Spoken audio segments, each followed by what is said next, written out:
सुप्रभात मंडळी. मी निलिमा पटवर्धन आणि आपण सध्या वाचत आहोत प्राध्यापिका सौमीना आंबेकर लिखित त्यांचं पुस्तक हितगुज. आज जे मी वाचून दाखवते त्या लेखाचं नाव आहे आठवणींचा महाल. तर सुरू करते. डॉक्टर जॅक डेंटन स्कॉट या डॉक्टरांनी एक प्रयोग केला.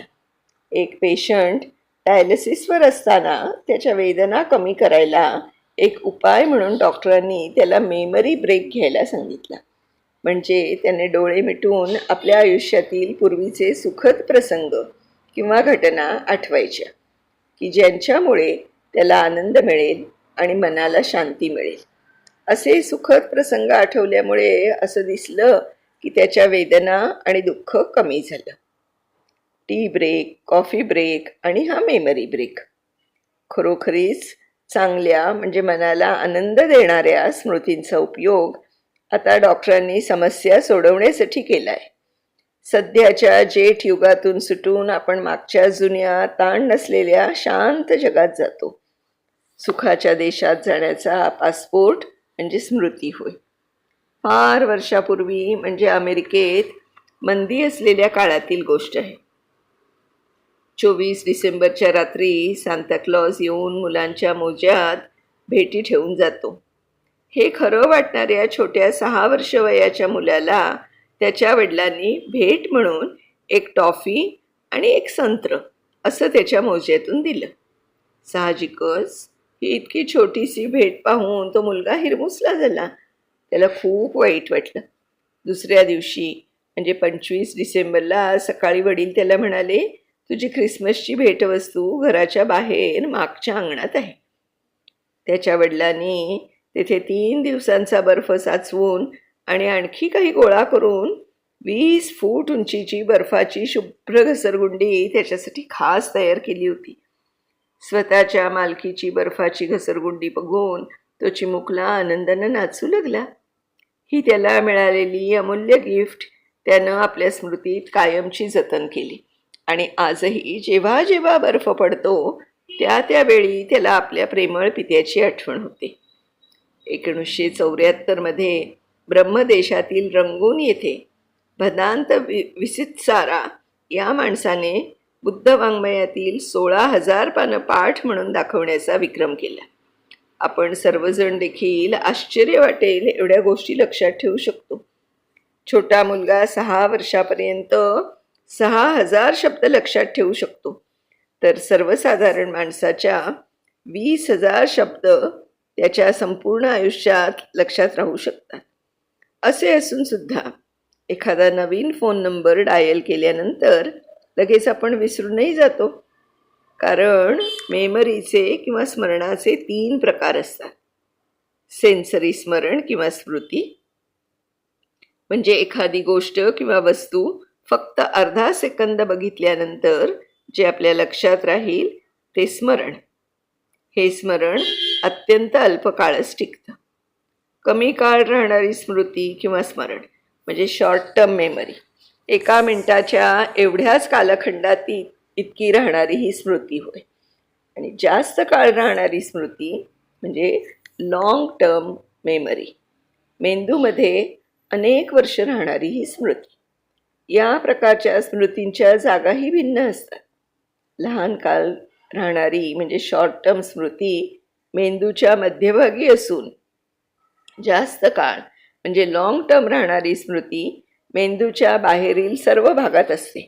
म्हणून एखाद्या माणसाला ब्रेन स्ट्रोक आल्यानंतर मेंदूच्या आतील भागावर परिणाम होतो, मग स्मृती जाते. पण कधीकधी बाहेरील भागात जतन केलेल्या स्मृती त्याला आठवू लागतात. मग अशा स्थितीत नवीन घटना मात्र पुन्हा जतन केल्या जाऊ शकत नाहीत. जेव्हा एखादी माहिती जास्त काळ राहणाऱ्या स्मृतीत जतन करायची असेल तर ती काही प्रकारच्या चित्रस्वरूपात मेंदूच्या पेशीत मेंदूच्या बाहेरील भागात जतन केली जाते. मेंदू 10,000 कोटी पेशींचा बनला असून प्रत्येक पेशीची 10,000 कनेक्शन असून ते कम्प्युटर नेटवर्क पेक्षा देखील मोठं, किचकट आणि गुंतागुंतीचं जाळं असतं. ही सगळी माहिती पेशीमध्ये एका विशिष्ट रसायनाद्वारे साठवली जाते. एखादी गोष्ट कमी काळ राहणाऱ्या स्मृतीतून दीर्घकाळ राहणाऱ्या स्मृतीत घालता येते. त्यासाठी लक्षात ठेवण्याच्या गोष्टीची पुन्हा पुन्हा उजळणी होणं आवश्यक असतं.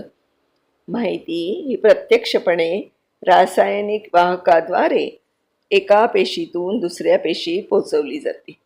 हे रासायनिक संदेशक किंवा मेसेंजर म्हणजे मॉलिक्यूल होत. त्यांची एक विशिष्ट हालचाल घडून येते आणि मग संदेश पोचवला जातो. मग कधी कधी आपण आपल्याला लागणारा महत्त्वपूर्ण दूरध्वनी क्रमांक प्रयत्नपूर्वक सरावाने आपण आपल्या दीर्घकाळ राहणाऱ्या स्मृतीत ठेवू शकतो. स्मरण हे केवळ दृश्यचित्रांचे देखावे रेकॉर्ड करत नाही, तर त्यात वास किंवा गंध, ऐकणं, चव, स्पर्श या 5ही इंद्रियांचा समावेश केला आहे. आणि म्हणून एखादा अविस्मरणीय प्रसंग आठवताना आपण तो तसाच्या तसा पुन्हा अनुभवतो. चांगल्या स्मृतीची प्रचंड शक्ती म्हणजे पाठांतर होय. इंग्लंडच्या दुसऱ्या महायुद्धाच्या काळातील पंतप्रधान सर विन्स्टन चर्चिलना एकदा प्रश्न विचारला होता की शाळेत शिकलेली कोणती गोष्ट आयुष्यात उपयोगी पडली. ते म्हणाले, मी शाळेत पाठ केलेल्या कविता.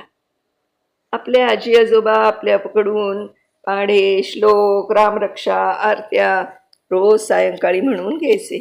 त्यामुळे मोठ्या लोकांचे महान शब्द आपल्या मनात कोरले जायचे.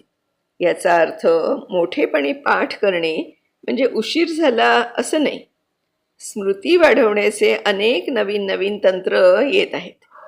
अनेक दिवस एका वेळी 3 लोकांशी सहजतेने बुद्धिबळ खेळणारा, परंतु संगीतातील नोटेशन्स लक्षात ठेवणं अत्यंत अवघड वाटणारा पद्रेवस्की मेमरी टेक्निक किंवा स्मृतीचं तंत्र अवगत करूनच एक जागतिक कीर्तीचा महान संगीतकार झाला.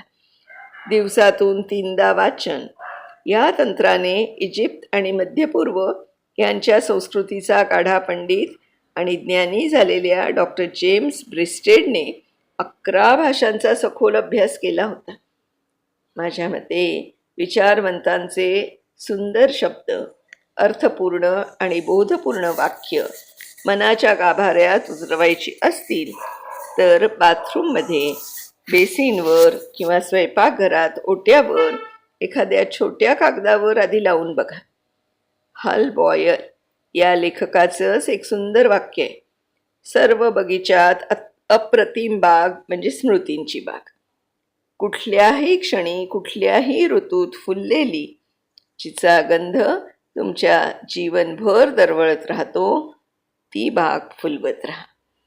अगदी बरोबर. खरंच आपल्या ज्या आठवणी आहेत ना, अगदी बालपणापासूनच्या, एवढासा मेंदू पण कसं काय साठवून ठेवतो याचं मला पण नेहमीच आश्चर्य वाटतं. तर असा हा आठवणींचा महाल. उद्या अशाच एका छानशा दुसऱ्या लेखासह पुन्हा आपण भेटणार आहोत. तोपर्यंत मी निलिमा पटवर्धन आपली रजा घेते. धन्यवाद.